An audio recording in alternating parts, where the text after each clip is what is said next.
9절부터 11절까지입니다.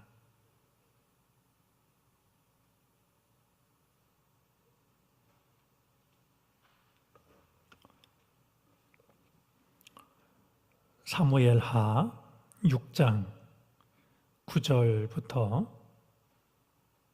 11절까지입니다. 말씀을 교독하겠습니다. 다윗이 그날에 여호와를 두려워하여 이르되 여호와의 궤가 어찌 내게로 오리요 하고 다윗이 여호와의 궤를 옮겨 다윗성 자기에게로 메어 가기를 즐겨하지 아니하고 가드 사람 오벳에돔의 집으로 메어 간지라. 함께 읽습니다. 여호와의 궤가 가드 사람 오벳에돔의 집에 석 달을 있었는데 여호와께서 오벳에돔과 그의 온 집에 복을 주시니라. 아멘. 다윗에 의해서 예루살렘 성으로 옮겨오던 법궤의 행렬이 멈추게 되고 맙니다. 우리가 지난주 말씀을 나눴던 것처럼 나곤의 타작마당에 이르렀을 때 수레를 끌던 소들이 날뛰기 시작을 했고 수레에 실려 있던 법궤가 떨어지려 할 때 그것을 웃사가 붙잡습니다. 그때 하나님께서 웃사가 한 일을 두고서 그 자리에서 웃사를 치심으로 웃사가 죽게 되었고 그 모습을 본 이 다윗은 더 이상 법궤에 모셔오는 일을 더 이상 진행할 수가 없어서 이 법궤는 석 달 동안 오벳에돔이라는 사람의 집에 머물게 됩니다. 지난주 우리가 말씀을 나눴습니다만 하나님께서 왜 웃사를 치셨을까? 너무 예민한 반응이 아니었을까 생각이 되지만 우리는 웃사를 법궤가 떨어지는 것을 붙잡으려고 했던 웃사를 치시는 그런 하나님의 선택을 통해서 몇 가지 중요한 것들을 살펴보았습니다. 어떤 경우에도 하나님은 우리의 이용 대상이 아니라고 하는 것, 하나님은 결코 사람에게 조정받지 않으신다라고 하는 것, 법궤는 하나님을 움직일 수 있는 유용한 수단일 수 없다라고 하는 것. 즉 오늘 우리가 그것이 예배를 통해서든 기도를 통해서든 찬양을 통해서든 그런 행위를 통해서 하나님을 내 뜻대로 움직일 수 있다라고 생각하는 것이 얼마나 잘못된 것인가라고 하는 것을 이제 웃사를 치심으로 다윗의 계획을 꺾으시는 하나님을 통해서 우리는 생각을 하게 됩니다. 유진 피터슨 목사님은 이 일을 두고서 이렇게 말하고 있습니다. 하나님은 다윗의 편이지만 다윗이 하라는 대로 하시는 분은 아니다. 분명히 하나님은 다윗의 편이시지만 그렇다고 다윗이 하라는 대로 하시는 분이 아니다라고 이 일의 성격을 말하고 있습니다. 실리아누스라는 분의 말이 마음에 와 닿습니다. 하나님 앞에 작은 잘못이란 없다라는 말입니다. 사람이 볼 때 작아 보일지 몰라도 하나님 앞에서 작은 잘못이란 따로 없다라는 말도 우리가 이 법궤에 손을 댔던 하나님의 계명을 어기고 손을 댔던 이런 웃사를 통해서 우리는 생각할 필요가 있다 여겨집니다. 우리가 그 말씀을 지나가면서 한 가지 더 확인하고 싶은 게 있는데요. 웃사, 이제 법궤에 손을 댐으로써 그 자리에서 죽고만 웃사가 있는데요. 이 웃사라는 말 자체가 황소고집이라는 완력이라는 뜻을 가지고 있다라는 점이고요. 나곤의 타작마당이었는데요. 나곤이라는 말 자체가 치다라는 이런 뜻이 있는 말입니다. 그래서 하나님은 나곤의 타작마당에서 결국 이 웃사는 하나님의 타작을 당한 셈이 되고 맙니다. 아마 이런 언어의 연관성은 이스라엘 백성들로서는 이 일어났던 일을 명심하는데 많은 도움을 주었을 거라고 생각이 됩니다. 우리하고는 단어가 달라서 그렇게 단어와 연관된 뜻을 헤아릴 수는 없지만 하나님은 사람에 의해서 조종받으시는 분이 아니라고 하는 것. 아무리 그것이 종교적인 그럴듯한 행위라 할지라도 사람이 그것을 통해서 하나님을 조종할 수 없다라고 하는 것, 그리고 하나님 앞에는 결코 작은 잘못이 있을 수 없다라고 하는 것, 우리가 마음에 두고 이어지는 말씀을 생각하는 것이 좋을 것 같습니다. 자, 이 일을 본 다윗의 심정이 성경에 기록되어져 있는데요. 우리가 읽진 않았습니다만 8절 말씀을 보면 여호와께서 웃사를 치심으로 다윗이 분하여 이렇게 말합니다. 하나님께서 웃사를 치시는 모습을 보고 다윗이 가졌던 감정은 분함이었습니다. 분함이라는 말은 화를 냈다라는 것인데요.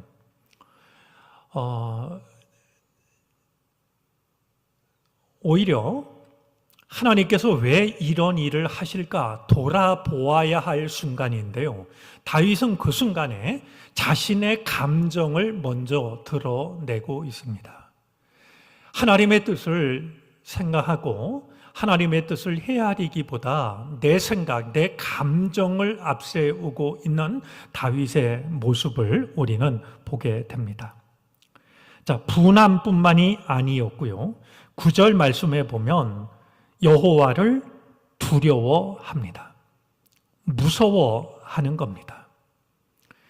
어쩌면 다윗은 지금 자기가 하려고 하는 일이 굉장히 의롭고 또 올바른 일이라고 생각을 했을 겁니다. 또 하나님을 위하는 길이라고 생각을 했을 겁니다. 그 생각을 당연하게 여겼던 다윗이 하나님께서 하시는 일을 보고 하나님을 두려워합니다.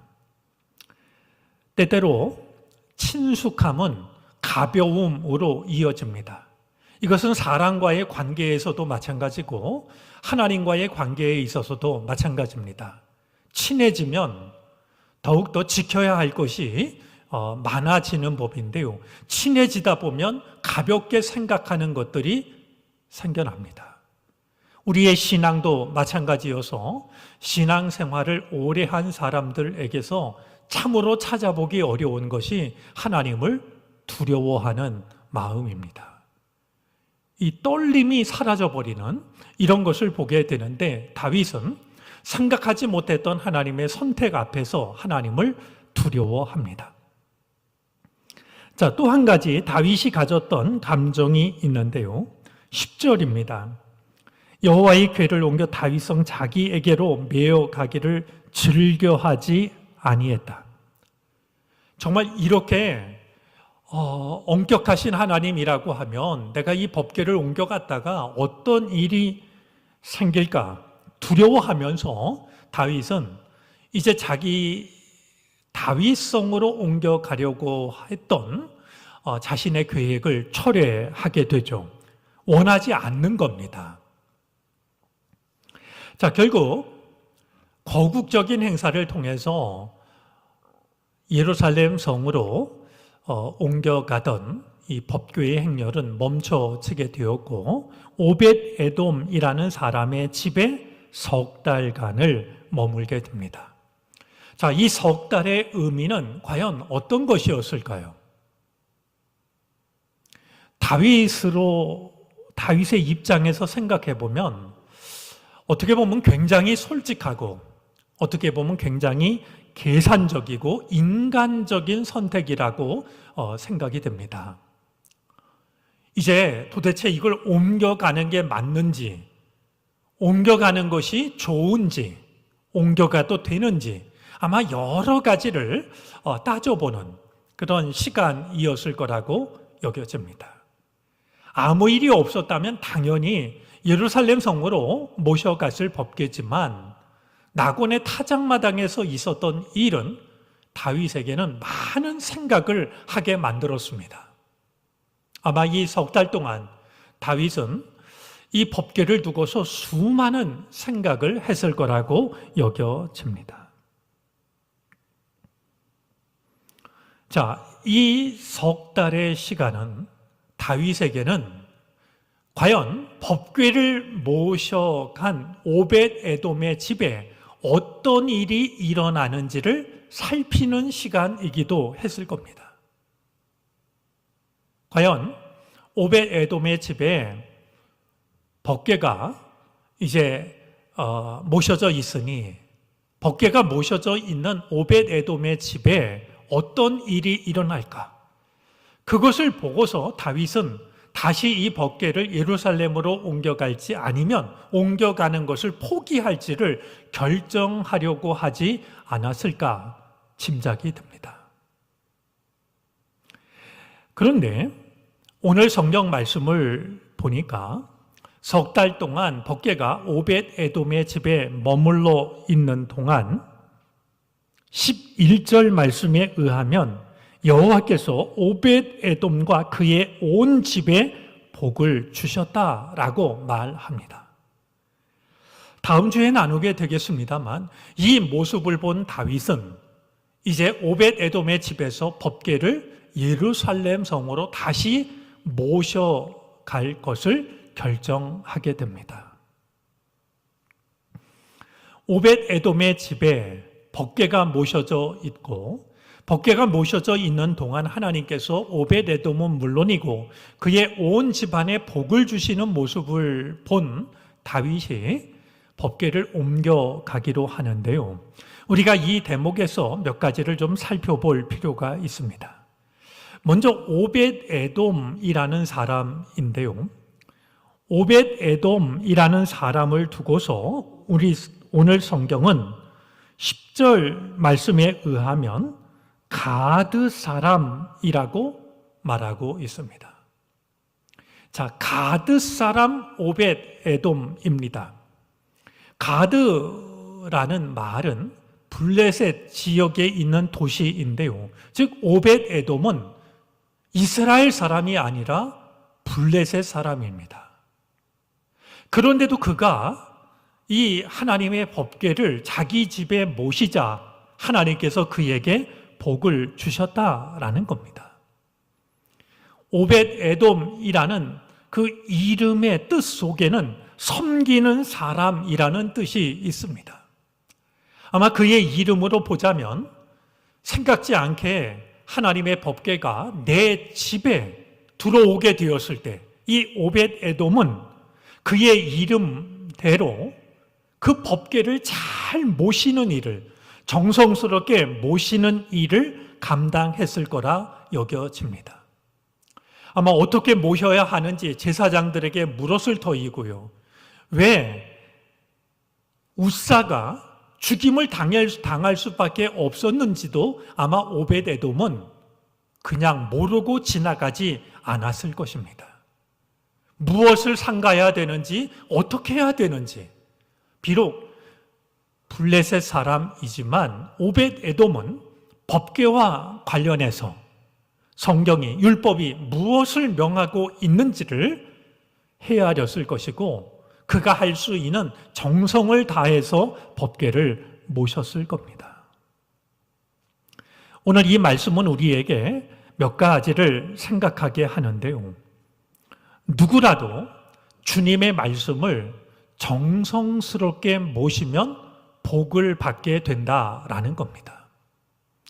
우리는 말씀을 지켜서 복을 받는 대상을 우리로 제한할 때가 있습니다. 그러나 오늘 성경 말씀에 의하면 블레셋 사람도 하나님의 임재, 하나님의 말씀이 담긴 이 법궤를 정성스럽게 모셨을 때 비록 그가 블레셋 사람이었지만 하나님께서는 오벳에돔과 그의 온 집안에 복을 내려주시는 것을 확인하게 됩니다. 이것은 우리에게만 주어진 은총이 아니라 주님을 정성스럽게 모시는 어느 누구에게라도 주어지는 은혜라고 하는 것을 우리는 기억할 필요가 있습니다. 또한 이 오벳 에돔의 집에 법궤가 머물렀고 법궤를 정성스레 모신 그 집에 하나님께서 복을 주셨다라고 하는 것은 하나님의 말씀은 가능성이 없는 구석에 처박혀 있다 할지라도 변화시키는 능력이 있음을 나타냅니다. 전혀 생각하지 못한 사람도 하나님의 말씀을 모시게 될 때 그를 통해서 하나님의 살아계심이 드러나게 된다라는 겁니다. 오벳 에돔은 알려지지 않았던 사람이지만 그리고 이제 누구나 알 수 있는 그런 대도시에 저명한 사람이 아니었지만 그가 하나님의 임재를 상징하는 법궤를 정성스레 모셨을 때 하나님의 그 은총이 나타났던 것처럼 어느 누구라 할지라도 아무리 작아 보이는 자, 보잘것없는 자, 무명의 사람이라 할지라도 하나님을 마음에 모시면 그를 통해서 하나님의 축복이 나타날 수 있다라고 하는 것을 생각하게 됩니다. 이 은혜를 사모하고 누리는 우리 모두가 되었으면 좋겠습니다. 아울러 우리가 왜 전도해야 하는지, 전도의 이유도 이런 말씀을 통해서 우리가 생각할 수 있어야 할 것입니다. 제가 새벽 기도회 마치고 목양실에 가서 기도 카드를 넘기면서 기도하다 보면 참 많은 기도의 제목이 가족들의 믿음을 위해서 믿지 않는 부모님, 믿지 않는 남편, 믿지 않는 자녀들을 위한 기도가 참 많이 있습니다. 오늘 말씀이 우리에게 큰 도전이 되었으면 좋겠습니다. 그들에게 하나님의 말씀이 전해져야 하는 이유는 그들이 하나님의 말씀을 받아들일 때 지금 아무리 믿음에서 멀리 떨어져 있다 할지라도 하나님의 말씀을 받아들이면 그들의 삶이 은혜로 달라질 수 있기 때문입니다. 지금의 삶과는 분명히 다른 은총이 그들을 기다리고 있기 때문에 우리는 단지 의무감에 전하려고 하는 것이 아니라 그들이 하나님의 임재를, 하나님의 살아계심을, 하나님의 말씀을 받아들이기만 하면 오벳 에돔의 집에 온 집안에 복이 내렸던 것처럼 그들이 복받는 인생이 될 수 있기 때문에 우리는 최선을 다해서 복음을 전해야 하는 겁니다. 자, 또 한 가지. 오늘 이 말씀을 통해서 이제 이 오벳 에돔의 집에 법궤가 머물렀던 3달의 의미를 생각하고 싶은데요. 바로 이 3달, 석 달 안에 우리의 삶이 있고 우리의 믿음이 있다라는 겁니다. 말씀을 드린 것처럼 다윗은 이 3달 동안 오벳 에돔의 집을 유심히 살폈을 겁니다. 법궤를 모시고 오벳 에돔을 비롯한 그의 집이 우사처럼 망하는지 아니면 그의 집안이 복을 받는지를 살피지 않았겠습니까? 그리고 복을 받는 모습을 본 뒤에야 이 법궤를 다시 예루살렘으로 모셔가기로 결정을 합니다. 매우 중요한 의미가 있는데요. 세상 사람들은 마치 다윗이 오벳 에돔의 집을 유심히 관찰하듯이요. 주님을 모시고 있는 우리들을 바라보고 있습니다.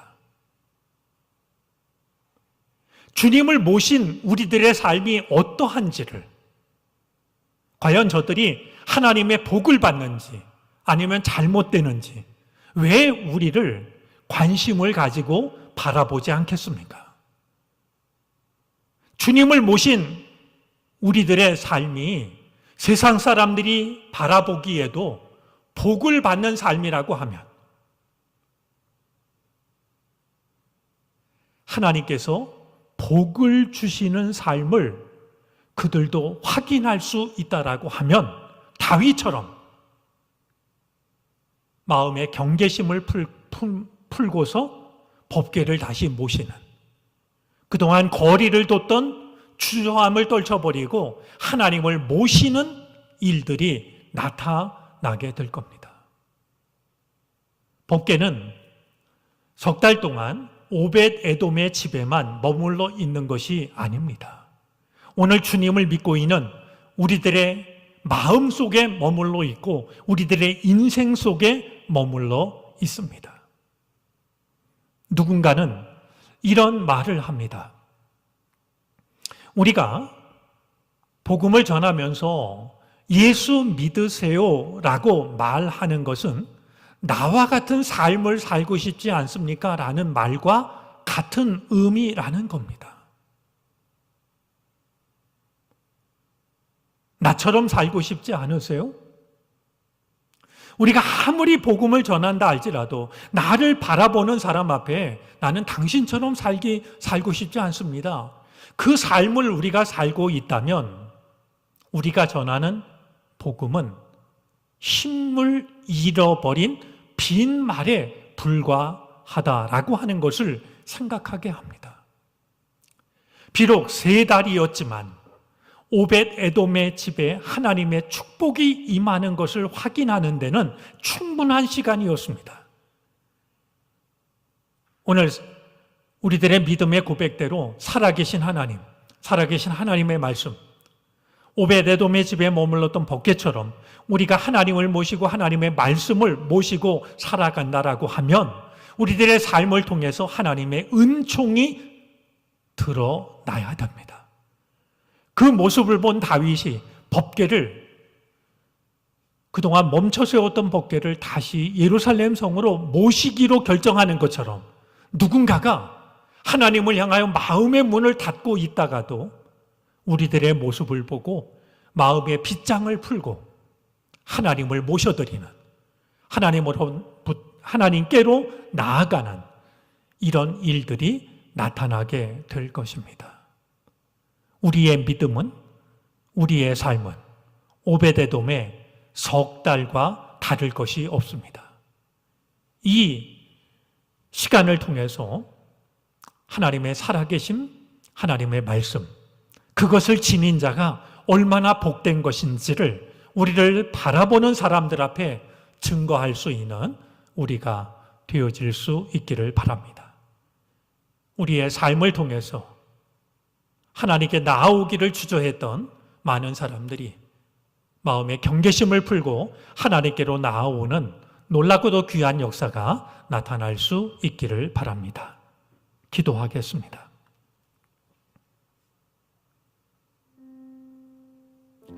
금요 기도의 시간, 기도의 자리로 우리를 불러주시니 감사드립니다. 먼저 주님 말씀 앞에 우리의 마음의 문을 엽니다.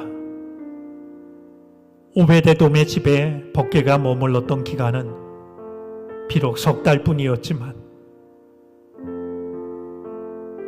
하나님의 말씀을 정성으로 모실 때 하나님께서 복을 주신다는 것을 확인하기에는 충분한 시간이었습니다. 주여, 주님을 모시고 살아가는 우리들, 주님의 말씀을 품고 살아가는 우리들의 삶이 하나님의 은총으로 채워짐을 증거하게 해 주시기를 바라고 원합니다. 그리하여 우리를 바라본 누군가가 마음의 문을 열고 빗장을 풀고 하나님께로 나아오는 놀라운 일들이 나타나게 해 주옵소서. 우리에게 많은 기도의 제목이 있습니다. 주님만이 아시는 아픔도 있고 주님만이 도우실 수 있는 우리의 연약함도 있습니다.